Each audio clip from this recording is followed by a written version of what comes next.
I want to tell you a story. But before I tell you the story, I need to put in this disclaimer because I don't want to confuse you. So listen up.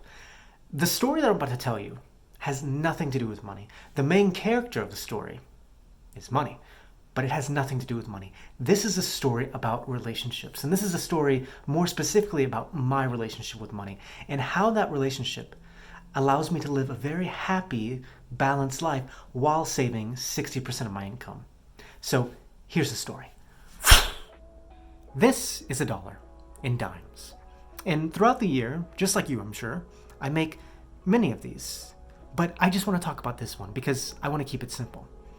Now, with each dollar I make, I spend about 40 cents or 40% of it to live my life. And this is for rent, groceries, monthly bills, and just having fun. And once I spend this money, it is unfortunately gone. And it never comes back, but I enjoy it while it lasts. The other 60 cents, or the other 60%, I save it, and I invest it to protect my future self. Now, every day, dollars come and go in my life, but the story is always the same. 4 dimes go, and 6 dimes stay. And the beauty of this relationship is that although these 4 dimes leave and never return, there are still 6 dimes that remain, and they accumulate. And this accumulation grows over time. But more importantly, it gives me security and flexibility in my life. And that's my relationship with money. It's pretty simple, but you're probably curious on how I do it. And I'm going to tell you, but first, let me make a comparison. Your relationship with your money is a lot like your relationship with your body. Because if you eat right and you exercise, then your body's going to allow you to do a lot of different things. But if you live a very sedentary life and you only eat junk food, then you're going to create a lot of problems with your body. But the thing about this relationship is that it's not black and white, because if you exercise 7 days a week and you only eat healthy foods, then you might injure yourself or deprive yourself of some of the best foods. You have to have the balance. And this is the same thing with your money, because if you just save all your money, then you're depriving yourself of the present. But if you're spending all your money, then you deprive yourself of the future. You have to have a balance with money. And so let's talk about that balance. So the key to saving consistently is having a balance, because if you spend too much, then you have no money left over the end of the month. But if you save too much, then you're not enjoying life. So you have to find the balance. So in my situation, remember, for every single dollar that comes in my life, I spend 40% of it and I save 60%. So let's talk about this 40% first. So this 40% represents my cost of living.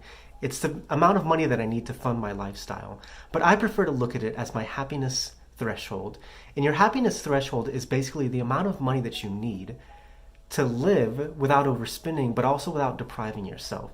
And the first step to saving the maximum amount possible is determining your happiness threshold. And doing this is like putting food on your plate at dinner.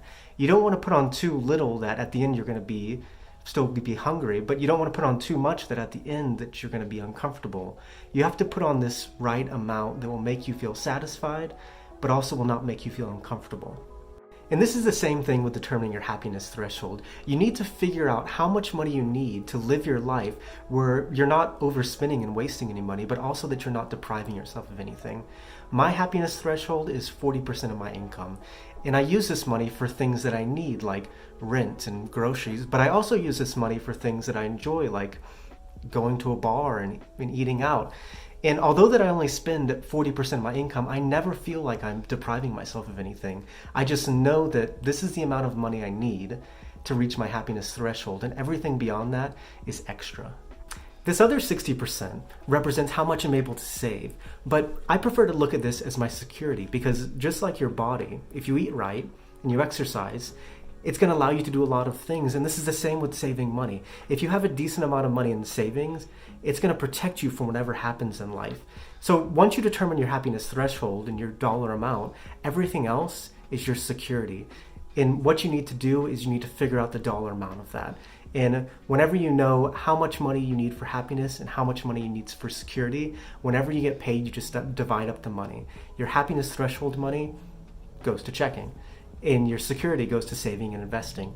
But the key to consistency is having a balance between the two. Now, some people might have a happiness threshold that looks like this, and a security that looks like this. And I would actually argue that most Americans have this relationship with money.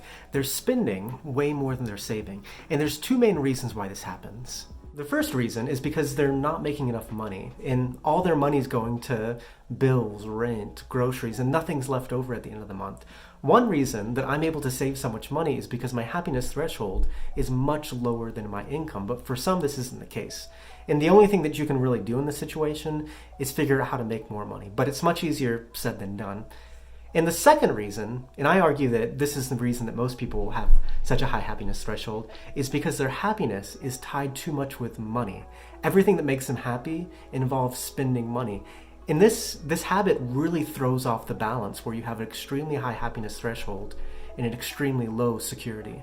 And what makes you happy and what makes me happy might be two completely different things, and that's okay, but if your happiness is too tied with money, then it's impossible to save a large amount of income. And I'm not here to stand up on my soapbox and tell you that the best things in life are free and a new car or a bigger house won't make you happy, because happiness means different things to different people. But I challenge you to sit down and write down all the things that make you happy. And once you're done, ask yourself, how much of my definition of happiness is constructed by society?